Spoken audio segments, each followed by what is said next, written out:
जय हिंद दोस्तों।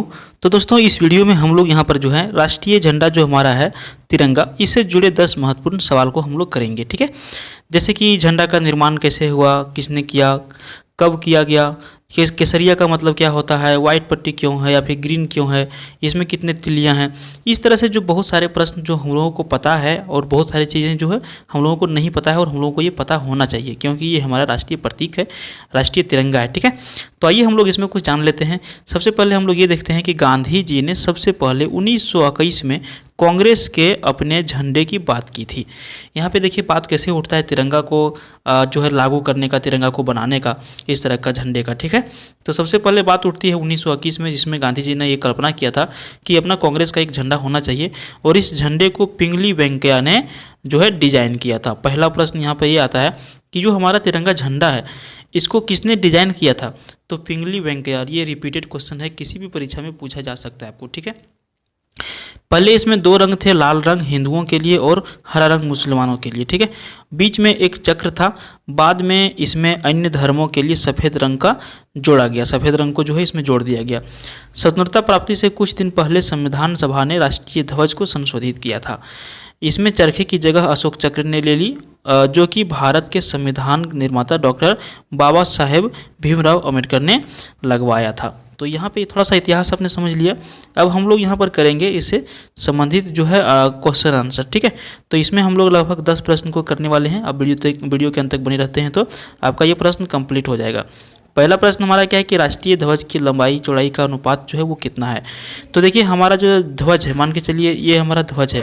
ठीक है, आपको हम ध्वज ही दिखा देते हैं। देखिए ये हमारा जो ध्वज है इसका पूछ रहा है कि लंबाई और चौड़ाई का अनुपात कितना होता है। तो ये यहाँ पे लंबाई हो गया और ये यहाँ पर आपका चौड़ाई हो गया। ठीक है, तो लंबाई जो होता है 3 होता है और चौड़ाई जो होता है 2 होता है। तो हमारा तिरंगा जो है 3:2 के अनुपात से बना रहता है। ठीक है, कभी भी यदि बनता है तो ये 3:2 के अनुपात में ही बनता है। ठीक है, तो यहाँ पर हमारा क्या राइट आंसर हो जाएगा इसका, हमारा राइट आंसर हो जाएगा ऑप्शन सी। ठीक है, राष्ट्रीय ध्वज की लंबाई और चौड़ाई का अनुपात 3:2 है।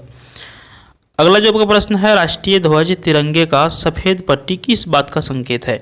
तो हमारा जो इसमें सफ़ेद पट्टी जो दिया गया है ये किस बात का संकेत करता है, किस चीज़ के लिए इसको दिया गया है, तो ये शांति और साहित्य के लिए। ठीक है, शांति और साहित्य के लिए जो है ये प्रतीक है सफ़ेद।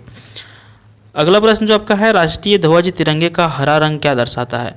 तो हरा रंग जो तिरंगा में दिया गया है ये हमें दर्शाता है विकास और उर्वरता का।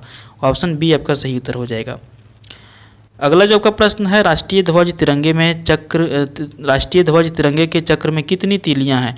तो ये जो हमारा चक्र है, अशोक चक्र जो बना है, इसमें कितनी तीलियां हैं, तो इसमें तीलियों की जो संख्या है वो है आपका 24। ठीक है, ठीक है, कितने 24 तीलियां हैं। और ये कहाँ से लिया गया है अशोक चक्र, तो अशोक स्तंभ से, सारनाथ स्थित अशोक स्तंभ जो है वहाँ से ये जो है अशोक चक्र को उठाया गया है। ठीक है, राइट आंसर क्या हो जाएगा, 24 तीलियां हो जाएगा।